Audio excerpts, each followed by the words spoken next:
we'll start. Oh, there you go. So, round of applause for Robbie.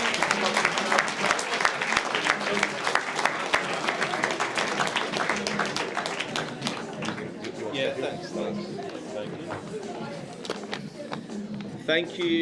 Thank you, Rami and Mariah.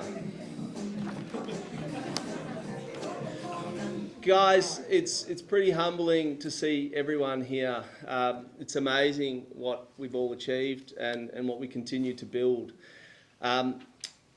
You all play an important role, each individual here, and together we're a team. We're actually the largest team in Australia as a group of chiropractors, and I think that deserves a bit of a round of applause.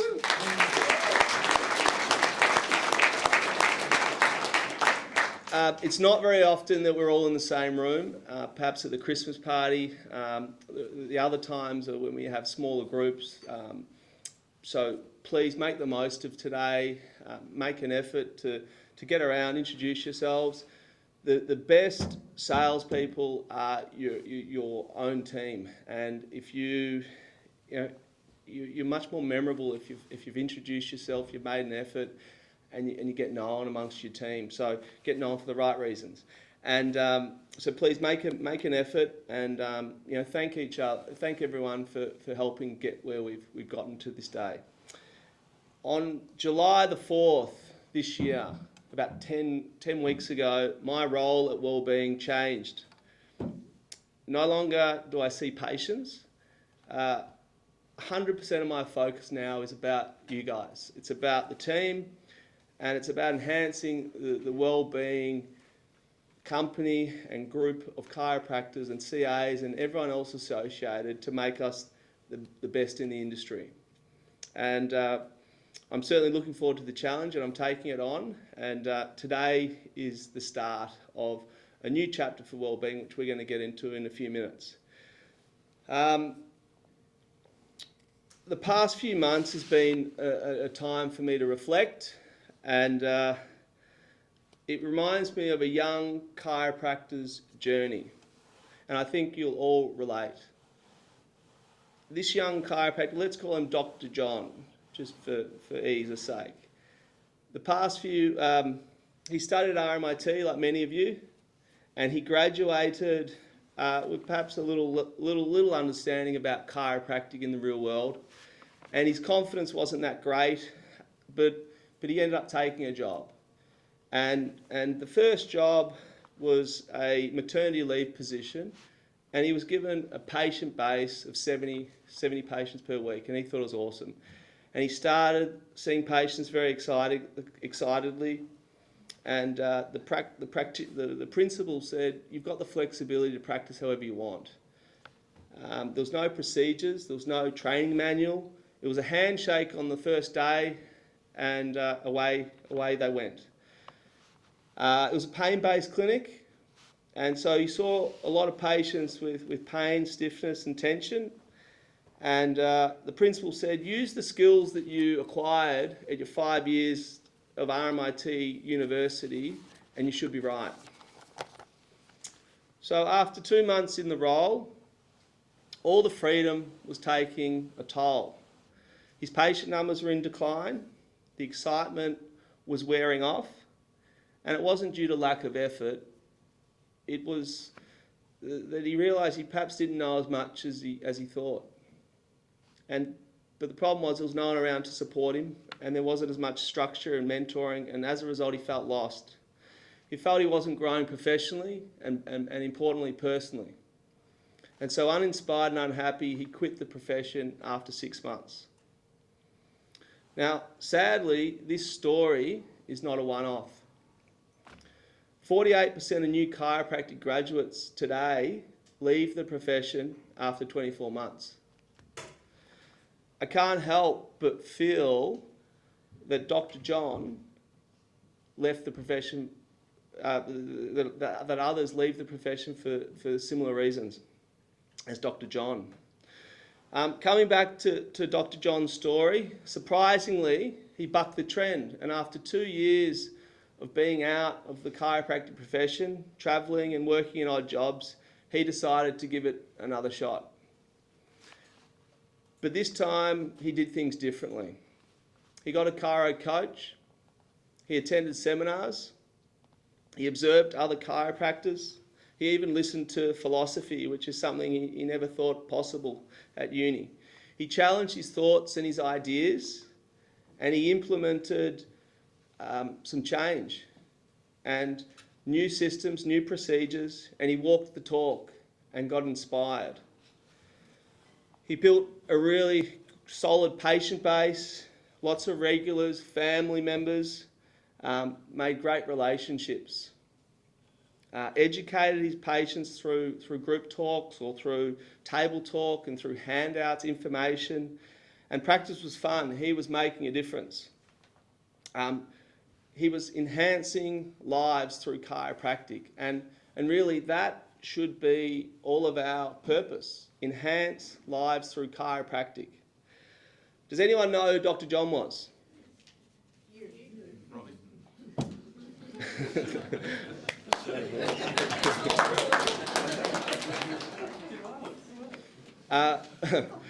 During those years, our team in Pakenham was small. It was myself as a chiropractor, Shelley, Amanda, and maybe one or two other CAs who would come to practice. Although we were helping people get out of pain, with the help of my coach, my chiro coach, going to seminars, we were practicing what I refer to as big picture chiropractic. We were seeing families, teenagers, kids. We'd regularly see families of 5 to 6 in one room across 2 tables, and we were practice was fun. It was people were coming for other reasons, just than back and neck pain. General well-being, advice about sleep and energy. It wasn't unusual for people to come in for advice about conditions such as fibromyalgia, chronic fatigue. I would remind the patients that as a chiropractor, it's our role to adjust your spine, to get the joints, the nerves working better, and as a result, it's your body who heals these conditions, not us. Patients got inspired, and practice was rewarding. We were focused as a team and open-minded, and we were giving it a shot, and we were getting the rewards. We followed systems, procedures that kept us on track, and we had a coach that kept us accountable. So what happened? How hard could it be to replicate this success with associates? Well, Susan from Perth, she came and she left after 3 months. She was my first associate. Dr. Gary from New Zealand, he lasted 6 months. Dr. Stav from London, he stayed in my spare bedroom against my wife's wishes for 2 months. He left a month later. And then there was Dr. Ryan. He lasted a year. We had a problem. I had no time to coach and put systems in place for my associates, let alone my CAs. I was too busy giving focus and attention to all my patients, and I had no energy left over. And as a result, the associates had no direction, were uninspired, and were leaving. I couldn't help but feel that history was repeating itself. It was Dr. John 2.0 all over again. My associates were not being looked after, and like me all those years ago, they were going. So what do?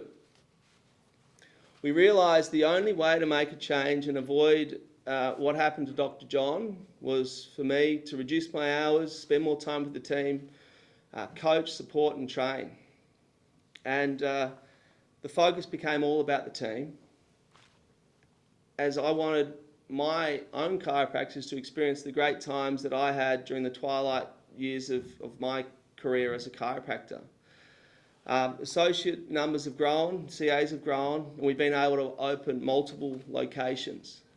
We've met Rami, we've met Dr. Adam, we've met Dr. Sheridan who have since become partners. We've fast forward to today, we've got 55 chiros, 9 partners. We've got 45 locations, and we're opening even 2 locations in Sydney next month. But before I get too excited, that brings me to why we're here today. Yes, we're doing well, but we can do much better. Wellbeing has grown so fast that we've got growing pains. Who knows what growing pains are? It's a common challenge that many companies have when they grow quickly. When there's rapid expansion, the management get pulled in different directions and important areas get pushed to the side, and they result in things not turning out how we envisaged.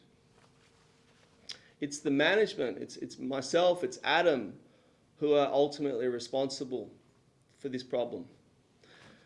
But the good news is we're super fired up to make things better.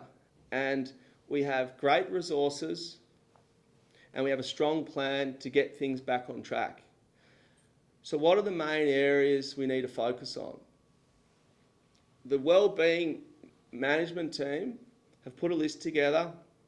We know that we need to focus on helping our team understand and communicate big picture chiropractic so that we can better serve our patients.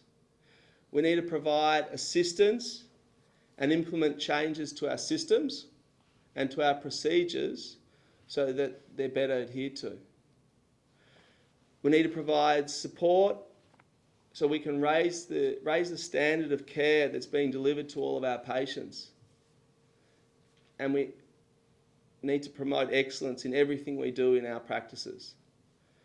So with leadership and with support and with training, we're going to meet these challenges.